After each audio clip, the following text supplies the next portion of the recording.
la criminalité, c'est un cycle. Et tu vois, le nouveau procès va se dérouler sans qu'aucun témoin ne se présente à la barre. L'histoire des criminels racontée par l'unique journaliste d'enquête, Félix Séguin. Alors, Félix, des voyages polluants à la COP 28. Ben oui, à la COP 28 pour Stephen Guilbeault et l'ambassadrice aussi pour les changements climatiques, c'est Pascal Dugas-Bourdon de notre bureau d'enquête qui a analysé les déplacements, en fait, de M. Guilbeault et son ambassadrice. Alors, on sait maintenant que la COP 28 s'ouvre à Dubaï, popularisée par Magali Picard. Et tu vois, dans ces déplacements-là, de juillet 2021 à juillet 2023, ce qu'on sait, c'est que Catherine Stewart, c'est elle l'ambassadrice, a fait au moins 10 voyages outre-mer, dont le prix des billets correspond à ceux de la classe affaires. Là. Bon, on est capable de dire que c'est des billets qui valent très cher pour le trajet donné. Et pourquoi je dis le prix de classe affaires, c'est que là, c'est bien important de dire que le cabinet du ministre Guilbeault a refusé d'identifier les voyages qu'ils ont effectués en classe affaires. C'est pour ça qu'on a dû se fier au prix des billets payés pour déterminer si ça correspond à une classe affaires ou non. Encore là, et note du commentateur ici, qui est moi-même, encore là, ça aurait été quoi de dévoiler quel voyage avait été fait en classe affaires? Tu vois bien que le voyage coûte plusieurs milliers de dollars. C'est quoi de le dire? Encore là, c'est une entrave à la libre circulation de l'information. Ça m'embête. Et là, jusqu'à 2022, elle était sous-ministre adjointe à l'environnement. C'est la deuxième fonctionnaire fédérale qui a dépensé le plus en 2022, en 2023 pour des voyages, pour 189 000 quand même. Le ministre Guilbeault, lui aussi, là, pour utiliser les mots de mon collègue, a succombé à la tentation de la classe affaires et au moins 4 voyages en classe affaires là, sur 60 000 km de déplacement.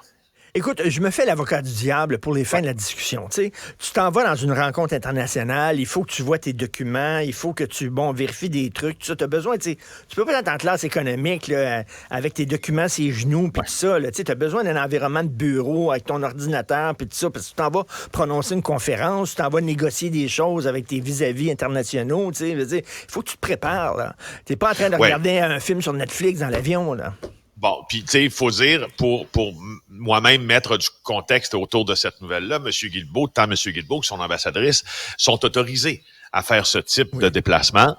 On voyage en classe économique au Canada et aux États-Unis, mais on voyage en classe affaires sur les très longs courriers ou les longs courriers et on achète des crédits de compensation carbone. Il y a un peu de logique derrière le fait de dire, surtout quand tu t'en vas dans des, comme tu le cites, dans des grands événements et que tu voyages de nuit, parce que bon, souvent tu as des grands événements qui sont en Europe, tu voyages de nuit, quand tu arrives, tu as des rencontres de travail prévues et c'est un standard là, pour les hauts fonctionnaires qui ont ces rencontres-là de voyager en classe affaires pour pas arriver tout fripper le lendemain.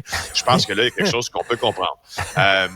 Sauf qu'il en reste pas moins que tout ce texte-là nous fait voyager à travers, sans mauvais jeu de mots, à travers toutes les différences de tarifs des compagnies aériennes. Moi, je ne savais pas pourquoi un vol en classe affaires était plus polluant qu'un siège en classe économique. C'est parce qu'il n'y a que plus de place dans l'avion. Alors, ça serait normalement possible d'installer 2 à 3 sièges de la classe économique dans le même espace, selon les experts qu'on a consultés. Alors, c'est pour ça que c'est plus polluant. Puis, justement, les experts, eux, ne lancent pas la pierre en tout cas, au moins Stephen Guilbeault n'était pas en négociation à Montréal pendant qu'il allait à Dubaï, tu sais, au moins. Alors, je sais pas si elle a vu quelque chose de Dubaï, Mme Picard, hein, si elle a eu le temps de voir quelque chose de la fenêtre de son hôtel. Elle est arrivée, il fallait qu'elle reparte tout de suite. Là. Écoute, moi, il y a une chose au sujet de Magali Picard, je trouve ça...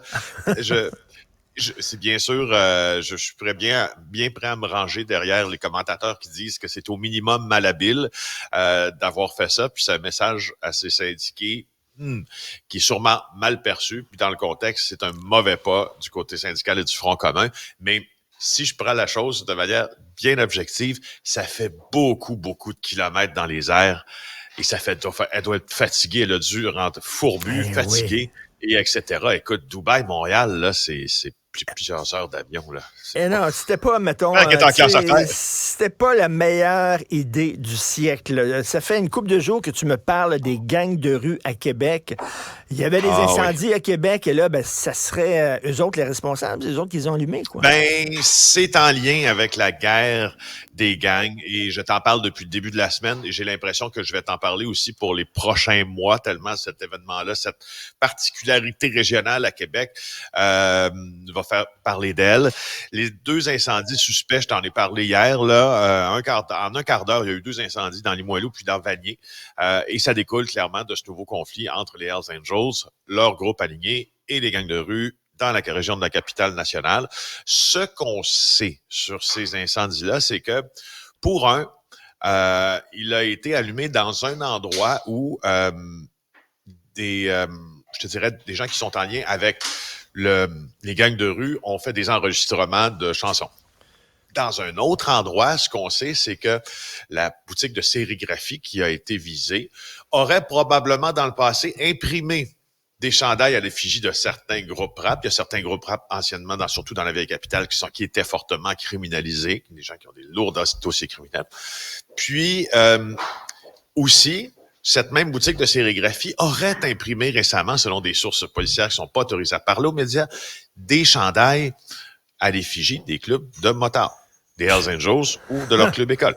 Alors, mais tu comprends qu'il y a quelque chose là-dedans. Là. Les policiers sont catégoriques, ça a rapport et ça va faire jaser de plus en plus là, au cours des prochaines semaines. Hey, c'est une bonne question. Est-ce que c'est légal d'imprimer des T-shirts à l'effigie d'un groupe criminel? Tout à fait. Écoute, tu te rappelles, les fameux T-shirts Support. Non, donc Support 81, là, c'est pour la 8e lettre et la première lettre de l'alphabet, Support HA. Ils sont imprimés à plusieurs endroits au Québec et tu te rappelles, ils étaient même vendus à la foire agricole, à l'exposition agricole de Saint-Hyacinthe à un certain moment. Il y avait un kiosque qui avait été loué par des sympathisants des Hells Angels et on vendait cette marchandise promotionnelle. Oui, c'est alors vrai. C'est légal. Ils ont leur site web de Big Red Machine, d'ailleurs, où ils vendent des casquettes, ils vendent des T-shirts, etc. Donc, c'est légal. Écoute, ça c'est dit, Richard, c'est légal, mais même porter la veste des Hells Angels, c'est légal aussi. Sauf que si tu la portes, si tu es vu avec une veste des Hells Angels pendant la commission d'un crime, ou si tu fais l'objet d'une enquête pendant la commission d'un crime et que tu as une veste des Hells Angels chez vous parce que tu es membre en règle et on la trouve et tout ça, ce que ça va faire, c'est que ça va faciliter l'accusation de gangstérisme à ton endroit, parce que tu démontres par la possession de cette veste-là une appartenance à un groupe que les tribunaux reconnaissent comme un groupe criminel au Canada. C'est juste ça. Mais sinon, tu as le droit, toi, Richard, demain, tu aurais bien du trouble, mais tu pourrais porter une veste des Hells si tu veux. Je te conseille pas. Écoute, rapidement, les titreurs du Journal de Montréal, là, vraiment, là, ils ont le vent dans les voiles. Hier, c'était Bye Bye Dubaï. J'avais trouvé ça super drôle concernant Magali Picard. Et là, c'était Mario Roy condamné à revivre les mesures sanitaires parce que Mario Roy, un complotiste anti-vaccin, qui a été condamné à rester chez eux comme à l'époque de la pandémie. Oui, un abonné de cette chronique, le juge a dit, durant 5 mois, vous devrez rester à votre domicile 24 heures sur 24. Pendant les 5 prochains mois, vous devrez respecter aussi un couvre-feu sur l'ex-Farfada, donc de 52 ans. Il n'était pas content. Il a sacré après Yves Poirier, bien évidemment. Hier, on l'a vu à la télévision, sauf que c'est enfin, on dirait un retour d'ascenseur. Ben là, Mario Roy, à la maison pendant 5 mois. À la maison, comme Jean-Pierre disait. Salut, bye. Avis à la gauche.